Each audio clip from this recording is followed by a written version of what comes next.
Hi, I'm Pat Redding, Game Director for Splinter Cell Blacklist. Today I'll be taking you through the abandoned mill, and we'll look for a few different approaches for tackling this level.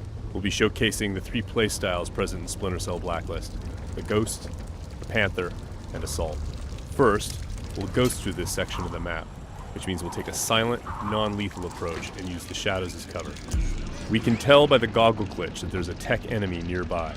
This enemy jams our visual signal, rendering our goggles useless for the time being.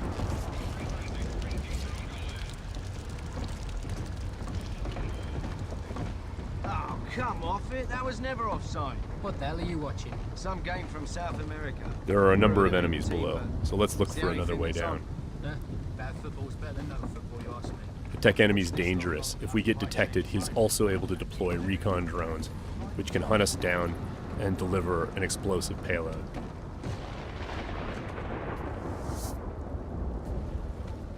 Now that Sam is in the shadows, we can take out the tri-rotor safely and do some reconnaissance to figure out where that tech enemy is located.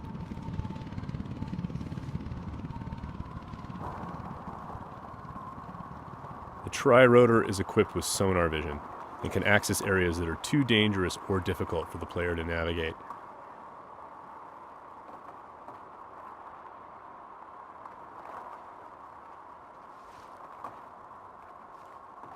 The tri-rotor can also mark enemies that are out of line of sight, perform non-lethal takedowns, attract enemies, or detonate itself if things get messy.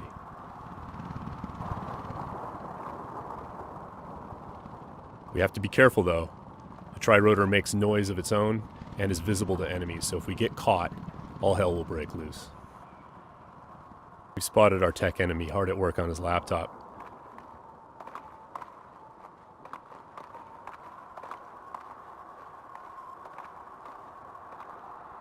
Now we're going to use the sticky shocker to take him out. Of course, that's going to leave a telltale body lying around for the enemies to discover and get alarmed with. So we need to move quickly. What have we got here? What's that? One way for us to manipulate the AI is just to attract them outright with a whistle or a whisper.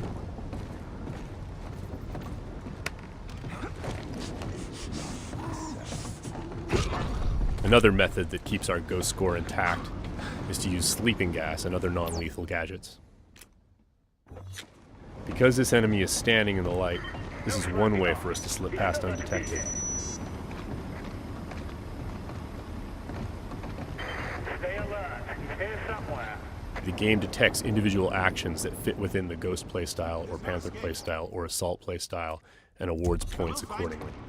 As always, Splinter Cell is a game about light and shadow and using it both to hide and as a weapon against the enemy. Sam can create shadows when he needs to. Now, as you can see, Sam's iconic night vision goggles are back.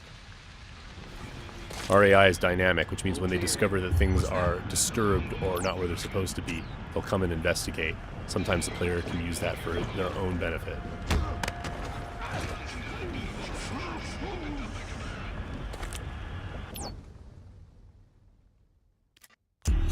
Now that the tech enemy is out of the picture, we can use our sonar goggles to better see our surroundings.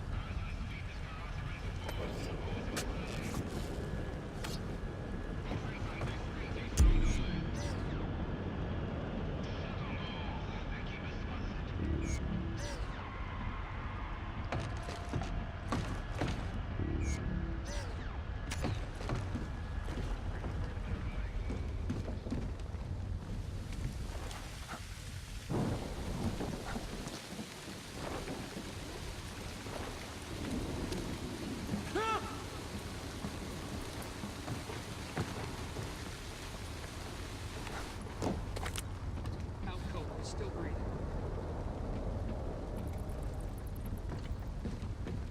Light and shadow are hallmarks of Splinter Cell. We'll use the shadow as our cover to move through this area. All clean here. He just sent us a message.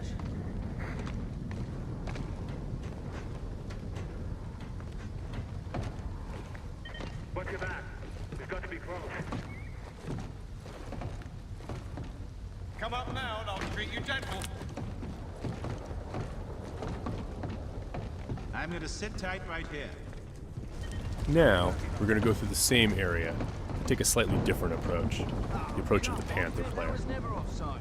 What the hell are you watching? This approach involves staying undetected, but striking lethally from the shadows and leaving no one standing. Bad football's better than no football, you ask me. Watch this lot long enough, you might change your mind, mate.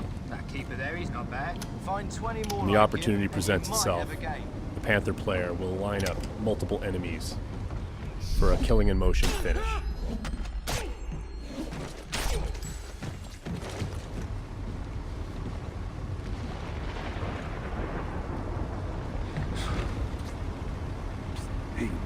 And as with the Ghost, it's still possible to attract and manipulate the AI. It's just the end result is a lot deadlier.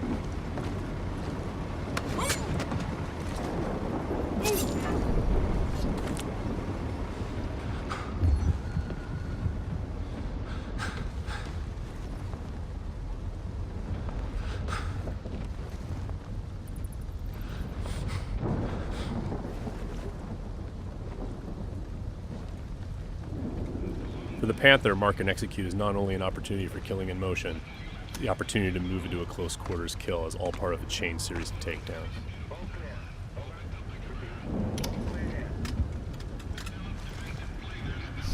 Drone is locked.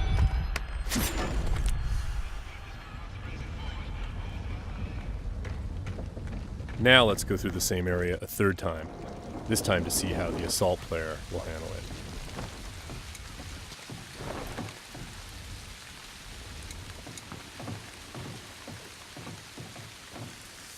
This player's all about taking kinetic action. They don't mind being loud, they don't mind being detected, because they know there won't be any witnesses left behind to say anything about it. We're going to be more aggressive with these guys here and see what happens.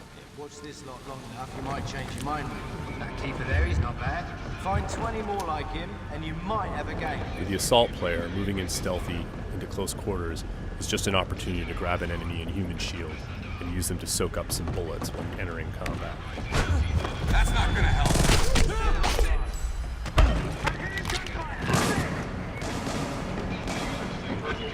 Last known position can be used to mislead our enemies. Because we were detected, the enemies are now on alert, and the tech enemy has launched his drone attacks.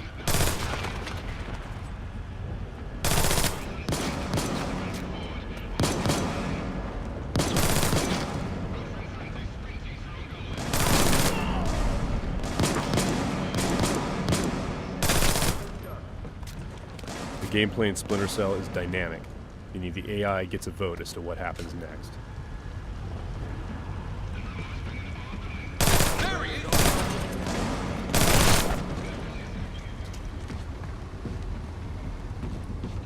Let's keep advancing and take that tech AI out with some hand-to-hand. Drone is locked.